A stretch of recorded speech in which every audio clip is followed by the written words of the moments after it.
баламды алып бардым. Құдаларыңызды естідіңіз ғой. Естідім ғой, енді ауыр жағдай, құдай басқа бермесін. Бірақ қимеймін ғой мен енді. Дәмдес болдық талай. Ешкім бармады ма сіздердің тарапыңыздан? Жолдасым бар ғой, енді киятыр қойсын. Алла бұйырса. Пока жалобым жоқ, жақсы. Балаларды өзім қараймын деп Өзім отырсыз. қараймын, алам. Алматыға алып қалдым. Себебі анау келім ауырып келсін, балаларға енді қолым жұмса азын қортын бір қате болып кетер деп. Сосын айтып, еңбек келе ғой айналайын, тағы бір еңбек. Мама, бір тұлды екен деді. Жаңа абыройына жүгіріп туалетке кетіп қалыппын, мен ондай фактілерді айтайын. Қатты ауырып қалыпты ма? Қатты көтеріліп кете ма? Көтеріліп кетті, арасында нервім ұзап. Сосын жаңа емдетіп келе ғой деймін, басқа арам ойын болған жоқ. Ол соңғы бір жылдың ішінде пайда болған ауру, иә? Күні кеше деймін, жақында. Күні кеше ғой енді. Оған дейін ол көтеріліп ауырған жоқ. Оған дейін ол әке-шешесі келген жоқ, мына үйге келіп, мә қызым аман отырсын ба жанымайды. Бір әке-шешесі келген жоқ, әкесі келген жоқ осы үйге. 2 жыл ұстадым оны үйде. Бір келген жоқ әке-шешесі. Келуге болады ғой, ана ғой мысалы, ана. Қызыма ренжіп қалдым дейді. Ренжіп кім ренжімейді? Бәріміз де ренжиміз қызымызға. Бірақ адам ана болған кешірім болу ғой, енді кешірмеймін мен анасы болғасын. Кешіріп келіп, мә құдағай сізге қиын болды, 5 бала, мына ауру қызым талайға отырсын. Сізге мен ала тұрайын, үйімде условия бар. Үйінде бар ғой условия, ваннасы бар, туалет бар. Сізге қиын болды, мен алып кете қояйын, 1-2 ай мен қарайын деп айтуға болады ғой. Қазақшылық қылмаймын. Бір келіп есікті бір соққан жоқ. Құдам да, құдағайым да. Мен соған ренжістім. Оя Сұлтан-ай, қандай қатты адамдар бір келсе екен, Наурыз келіп ағасы, мен қарындасым не істеп жатыр деп басын сұлға болады ғой, адам басы пендеміз ғой бәрін. Кім бұл алдында кім күтіп тұрғанын білмеймін мен мысалы. Мен соған ренжідім, балам айттым, оя бір келмейтін, кешегі 40 градус ыстықта. Қандай мен кәдімгі жанымды қоя алмадым, 5 бала, ана қандай шақалақ. Шетелге кеткеніне сіздерден қаражат сұрады ма? Мен келіншегімді жоқ, сұраған жоқ. Сол туралы айтыңызшы. Шетелден кетем деп айтқан жоқ деймін. Сіз алдап не істеймін, ала тұр. Қалаға апарып емдетіп алып келемін дейді. Бұған дейін Түркияға барып емдетіп келген дейді ғой. Емдетіп келіп бірінші группа алдық күні кеше. Келін бірінші группа алды. Не бойынша ал деген диагнозбен? Психический ранение, бас расстройство. Сол кезде сізден ақша сұрады ма? Түркияға кетіп жатқанда сіз сұрамадыңыз ба ақшаны? Қайдан алып сұрадым. Қайдан алып жатсың? Папасы беретін болды, мал сатып жатыр екен деп. Сұрадым, мен қаражатым жоқ қой біздің. Мынандай жағдайда отырып, сен қайдан аласың ақшаны дедім. Әкесі береді, мама деді. Мал сатып жатыр деді. Сол жерде мал сатып жатыр деді. Әкесі беріп отыр ма екен? Естейтін берген ба, барып келді. Құдамен байланысасыз ба? Құдағайлармен? Жоқ, көп байланыспаймын. Неге? Көп байланыспаймын, өзі ұмытпайды. Өздері. Енді амандық біліп тұрам ғой. Қарындасы бар ана үйде, қалада. Құдамның қарындасы. Онымен жақсы сөйлессем. Бірақ мынандай жағдай болады ойлаған жоқпын. Жолдасыңыз не деп жатыр? Жолдасым шыдай алмайды, келатыр, қайтадан прямой рейспен. Мынандай жағдай болып жатқанда қалай жатамын мен деп. Жақсылық болсын деп тілеймін. Бәрі оңмен болсын, ешкім обалына қалмасын.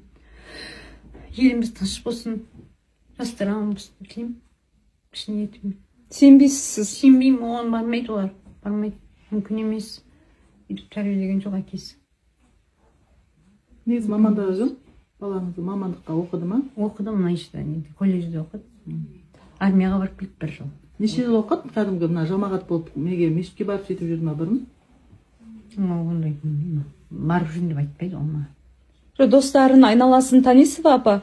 Аралас құралас болып жүрген адамдар. Енді мына 5 баланы қалай тәрбиелеу ойыңызда бар? Аллаға шүкір, пособиесін алып отырмын ғой. Тәрбиелеп, бәрін жеткізіп отырмын. Сізге нотариуспен беріп кетпесе, қалай пособияларын алып отырсыз? Өзім пенсиям бар ғой деген ғой. Балалардың ақшасын кім алып отыр? Өзім. Қалай алып отырсыз сізге енді? Анасына түседі ғой. Не жоқ? Анасына түспей ме? Банкоматтан тауып алдым кесе жүргенде, үйде жинап жүргенде. Алтында жоқ па деп ойлап жүрген. Тауып алдым, ол пароль болмай ма ол жерде? Оны қандай банк? Народный. Сіз паролін бәрін білетін бедіңіз оны? Білем. Сізге арнайылап тастап кетті ма? Балам айтты, алып қаз, мама, ақша керек қой саған деп. Апа, мына қыз бен күйеу бала құдаларыңызбен байланыс жасадыңыздар ма? Біз осы нетпестен бұрын алдымыздағы 4-ші күн ба, осы аптамыздың 4-ші күні мен, інім, келінім, апам 4-еуміз құдағайдың үйіне бардық. Махамбетке. Махамбетке барғанда біз сұрадық, қыз бен күйеу қайда? Содан бізге жауап бергені құдағайдың балам Ақбаянды Қаратауға алып кетті деді, ноябрьде шығып кетті үйден деді. Содан сізге қашан хабарласты деп сұрадық. Ноябрьдің 11-і соқты деді. Содан кейін хабар жоқ. Низкий заряд батареи. Ақбаян қай жері ауыратын еді? Ақбаян мына 4-ші балада аяқ ауыр кезінде қолқадан операция салды, ауырып салқын тиіп.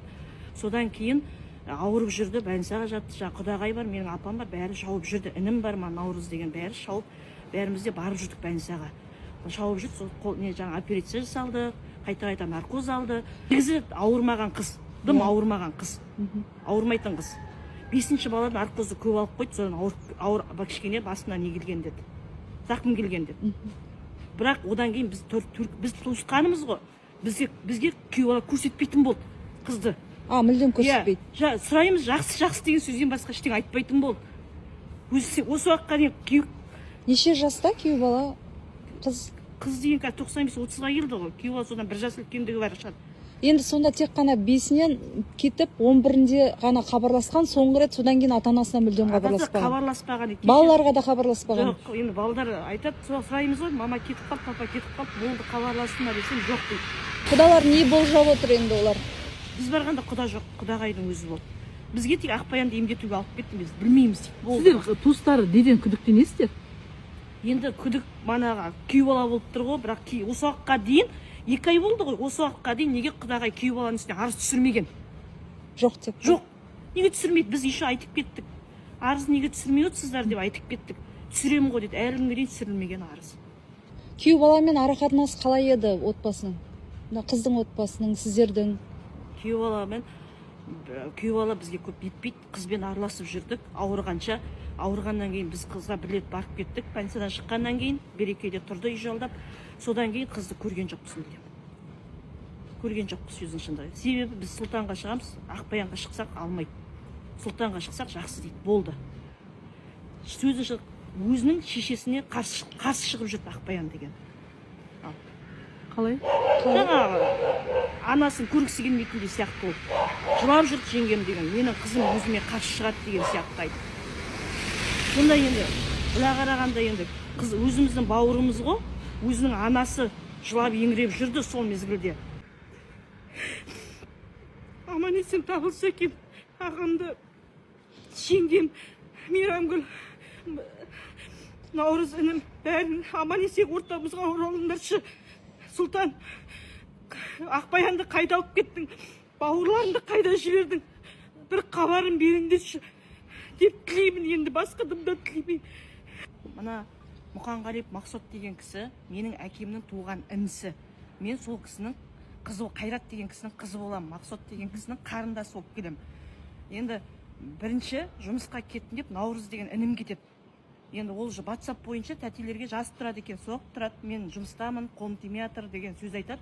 Артынан бірде мен баламның армиядан келген шақырдым. Содан кейін жазғанда маған ответ берген жоқ, жеңешем, тәтем соққанда алмайды. Содан кейін манағыдай апамнан сұраймын, әдемі деген апасы қарындасы бар мына Мақсатенің. Содан сұрасам, больницаға қаралып жатырық деп айтатын көрді. Жеңгемді қаратып жатырмын деп айтады дейді.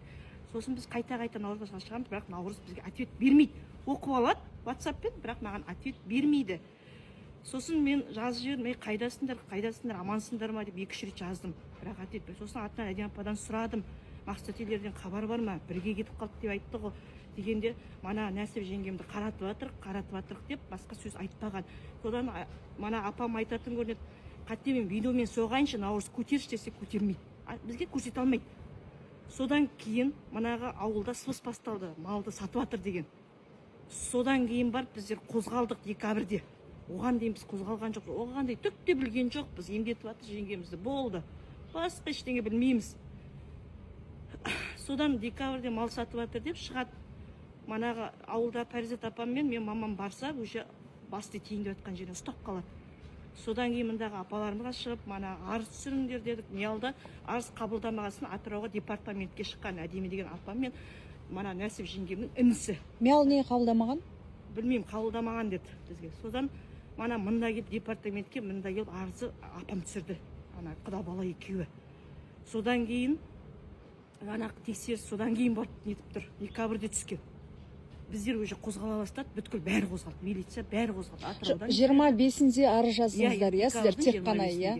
Енді бұл нешесі кетіп қалған ауылдың адамдарымен, енді сіздер туыстар сөйлескен кезде бұл үйден қай уақыттарда кетіп қалған, қай кезде жоқ екенін байқаған ауылдың адамдары? Ауылдың адамдары ноябрьде байқаған, басында 4-нен бастаған оқиға. Білмейміз, немен кетті, немен қойды, білмейміз. Ол үйде манағы ініңіз болған жоқ та, Наурызда? Болған жоқ. Наурыз қайда кеттім деді жұмысқа? Жұмысқа, Атырауға жұмысқа кеттім деді. Ол қай кезде кетіп қалған? Ол жаз айында кетті. Март па әлде? Әті жаз айында кетті. Жаздан бері үйге келмеген. Ауылдың тұрғындар көрмеген. Жоқ, Наурызда жұмысқа кеткеннен кейін көрмеген. Атыраудағы ағайындардың ешқайсысы көрмеген. Негізі жазатын болды Наурызда. Әсел апаймен Атыраудамын, жұмыс жасап. Тек WhatsApp-пен. Манағыдай тек WhatsApp-пен жазған. Аудио жазбалар бар ма? Бізге де шыққан жоқ. Атырауда мен жұмыс жасап жатырмын деп. Бізге де шыққан жоқ. Негізі Атырауға келсе бізге